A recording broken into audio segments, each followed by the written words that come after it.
kutomesa nonyaya yacho handikuda kutokochesa saka ndapagaya nditonyatsopa dhomesapa sasgaye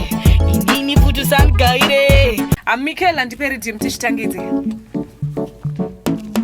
Mikela exclusive. Areta know me boy sangdo bangu juyu Madzimai amizaitendi matitodi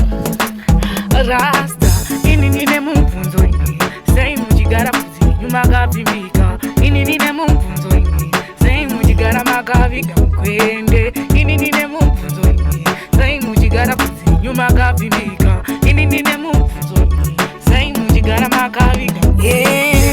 andiwaona pane nyaya gara pasi tombotanga kugaya ingawani ndinotombotaya si uri kuona ingori mufaya mune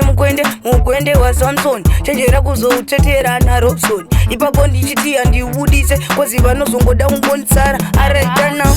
ine mubvunzo ini sei muchigara kudzinyu makapimbika mune makwendo ini nine mubvunzo ini sei muchigara makaviga mune makwendo ini nine mubvunzo ini sei muchigara kudzinyu makapimbika mune makwendo ini nine mubvunzo ini sei muchigara makaviga mukwende aiwa amuzati mandipindura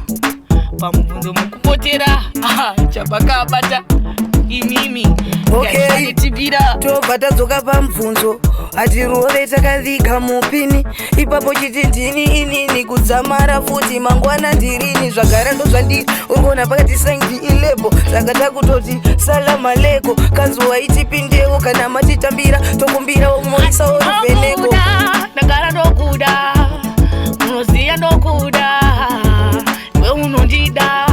saka ininewejoda aiwa bebi imbomira nimbokutongesa nekuhwina kwawakaita kwawakandirovesa nonyaya yacho handikuda kutokochesa saka ndapagaya nditonyatsopa dhomesapa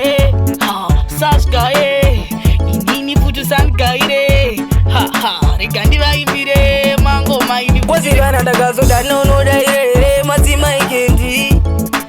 kana ndakazoda nonodairere uchingoti teti manipo kana ndikadana unodaira here ndichitisani midepani ndikadana unodaira here ndichitisani wephamangura